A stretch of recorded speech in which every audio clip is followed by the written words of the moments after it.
I don't do nothing for nobody for nothing. That is the movie Paddington 2, which, by the way, has been rated as the best movie ever made, surpassing the film that had it before was from 1941. Anybody know what it was? Citizen Kane, right? And you know what? I've seen both of these movies. I've seen both of them many times, and Paddington 2 deserves it. It is so good, and not just because it's well made, but because it has this timeless and deep and eternal message. I just love this movie. I hope you all get a chance to see it. And it's chock full of humor just like that. We're going to see another clip in a minute, and you'll see what I mean. So Paddington is this bear from darkest Peru who has been raised by a couple of other bears. One of them is called Aunt Lucy. And eventually he finds his way to London, where he is adopted by the Brown family, a middle-class family. And you know, right from the very beginning, when he gets to London, he starts changing people around him. And it's not magic. It's very simple. All he does, as Mr. Brown says, is he looks for the good in everyone, and somehow he finds it. And he does this with everybody, the neighbors, the Brown family, everybody that he meets. The opening scene of the movie, Paddington 2, is absolutely amazing. But now Paddington has found himself in prison. That's where he is. He has been accused of a crime that he didn't commit, and he's not off to a good start. So first of all, he's doing the laundry, and he's mixed a red sock in with all the laundry, and everybody's prison uniform, you saw it, turned out pink. Okay? And they're ready to teach Paddington a lesson, but then comes this, the toughest guy in the prison, who is also the cook. And his food is terrible. And so Paddington goes up to ask, to maybe make some suggestions. And this is what you saw. And Knuckles, with a capital N, and by the way, he had them backwards. Did you see that? Knuckles with a capital N, he softened it first, right, with the marmalade sandwich. But even at that, he still maintains that he does nothing for no one for nothing. But of course, Paddington, he looks for the good in everyone, doesn't he? And he begins to find it. And not only in Knuckles, with a capital N, but also with everybody else in the prison. Now, this is a long clip, but I want you to see it. And listen to the words of the music when we get to that. Shirley, would you please? The whole movie. It is just amazing, and it is as good as everybody says. And so, you know, did you hear the song? Life goes easier if you love your neighbor, right? And it starts with a bear, Paddington, who looks for the good in everyone. And, you know, he's looking beneath what everyone else sees. I mean, what everyone sees is a bunch of hardened prisoners. What everyone sees in Knuckles is someone to be afraid of, so much so that they dive under the table because you never know what he's going to do, okay? And Paddington sees past all of that. He sees the good in them until they start seeing the good in themselves. And then they start looking around and seeing the good in others. And my friends, let me just say this as well. This is important to remember. This is not just an attitude. This is a way of life. I'd like you to hold that thought, and let's sing.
The lesson that Ray just read this morning, thank you, Ray, by the way, and there's actually a little bit more to the lesson we're going to get to later.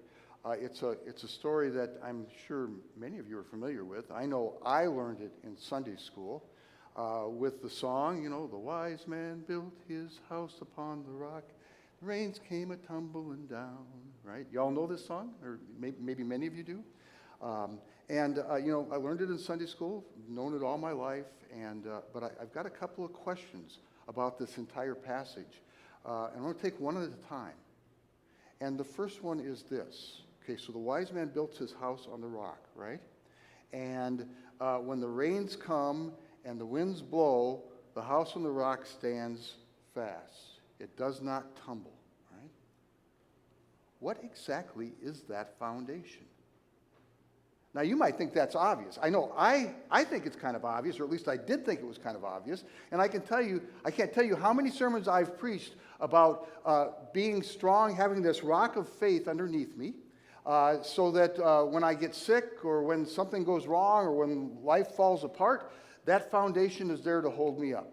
I'm sure you have thought about it the same way, and I'm sure you've heard more than one sermon that goes just like that. There's nothing wrong with it. It's a great way to interpret the passage.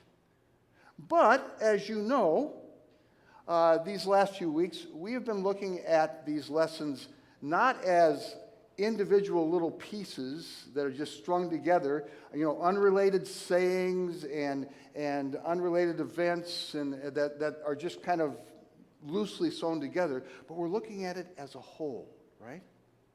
And I'd like to do the same with this, because it's important to see that this is the very end of the Sermon on the Mount. Starts with Matthew 5, and it ends with this passage in Matthew chapter 7. Okay? And so Jesus says, a wise man is the one who hears these words and does them, the words of the sermon. Okay? This is, and then he goes into the foolish man and the wise man, right? Okay. This isn't an isolated passage. It's the big punch at the end of the sermon to tie it all together. I know that as a preacher, that's what I try to do, and I'm guessing that Jesus is a little better preacher than I am. So he's probably trying to do the same thing, right? So if we want to know what that foundation is, I think we have to look at the rest of the sermon. Okay? Now you can go back and read it, and I will tell you some of it's difficult to read, but I'm just going to sum it up here. Shelley, could you put the first one up? If you go back to chapter 5, like the second or third verse, what you're going to find is all those blessings, right? Blessed are those who are humble. Blessed are those who hunger and thirst for righteousness. And so God blesses people that the world doesn't see as blessed. We don't think of someone who is meek as being blessed. We don't think of someone who's hungering for righteousness as being blessed. We don't think about the poor as the poor in spirit as being blessed, but God blesses those who, by all appearances, like the people in the prison, right, don't look blessed. That's the first, very at the kicker of the sermon. What's next, Shelley? So God loves us. He says, "You are salt," right after that, and God loves us, but He also wants us to use our words and actions to love others, just as He loved us. He wants us to use the words and everything that we do to love others. Number 3, Shelley. Okay, forget about self-promotion and be merciful. All right, so everybody say, look at me, how great I am. Look at all the things that I'm doing for all the poor people or whatever else. And Jesus says, no, don't do that. Just, get over yourself. And just be merciful because that's who you are, not because you want to get recognized. Number 4. Is it there? There it is. Okay, don't judge others, especially with your religion. So we do that today. They did it back then. We use our religion to kind of put others down. And they did it especially back then to say that we're better than you because we're more godly. We do all the right things, you don't do all the right things. And Jesus says that isn't what it's all about. And in fact, what He does is He takes their religion and He turns it on those kinds of folks to say, do you think you really measure up to what it really says? And then He goes on to say, that's not what your religious faith is about. It's not about making you better. in the eyes of others and putting others down. It's about finding a way to use that faith to bring others up. Okay? What's the fifth one? Okay, so if you want to love and honor God, the best way to do that is to love and honor others. In your relationships, at your work, in your home, no matter who they are, no matter what they do. Okay? So let's leave that up for a while, shall we? Now, I will tell you that if you read the sermon, you're going to find some stuff there that's kind of disturbing. It's very challenging sometimes. It can kind of make you feel small because you look at it and you say, well, that's not me. But, you know, and I used to think about it that way, but anymore I'm starting to think about it more like Paddington's hard stare, which Aunt Lucy taught him to do when people were not remembering their manners. And that's kind of what Jesus is doing here too, isn't it? At least I think so. And so he ends all of this by saying, one who is wise listens to these words and does them. And as that person does, it's like building your house, your life, upon a foundation. And that foundation will weather every storm of this life. Okay, it'll weather the storm of sickness and all of those kinds of things, but most importantly, what it does is it changes others around you, right? Okay, so if you wanted to sum it up biblically, you would sum it up with a great commandment. Love the Lord your God with all your heart, soul, and mind, and love your neighbor as yourself. That's the foundation. Or, to put it as Mr. Brown does, looking for the good in everyone, and somehow you find it. And as you do, you are changed because of the love of Jesus, and they begin to see themselves differently, and then they begin to look around to find the good in their neighbor. And my friends, it's a great suggestion, all these five, right? But it's more than a suggestion. It is a way of life. It is a radical change in how we live and what we do and what's important to us. Let's stop here and sing.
So after Jesus is done with the sermon, it's on? There we go. After Jesus is done with the sermon, Matthew tells us that everyone is amazed. And I was going to get that in I'm sorry about that, Ray, I didn't get that in the lesson. It says that everyone's amazed because Jesus taught with authority and not like their scribes. And that's how the sermon concludes. And that really brings me to the second question that I have about this lesson. What is that authority? Now, you might think that's obvious as well. I can tell you that for myself, I can think of three ways that I normally think about authority. The first one is I think about if someone speaks with authority, it's going to be someone who has a position. Mom and dad, right? Teachers, doctors, pastors once in a while, right? You can think, police officers, those kinds of folks. I mean, when they run their cherries, you stop, right? Because they have authority. And it's because of their position. The second way I tend to think about authority is someone who has knowledge that I don't have. And now I go back to doctors, for instance, or lawyers, or someone who's in business. I look to a financial guy because I'm awful with finances. So I have this financial guy, and he has authority because he knows this stuff way better than I know this stuff. And if he says, you probably should do this, I'm going to do that. Okay? So that's the second way I think about authority. The third way I think about it, normally, I think about it in terms of someone who's passionate about something. Now, this one's kind of cool because that person doesn't have to know anything about the thing they're passionate about. They just have to be passionate. Okay? I remember a cartoon, and these were people that didn't like Ronald Reagan, and it was a cartoon of Reagan.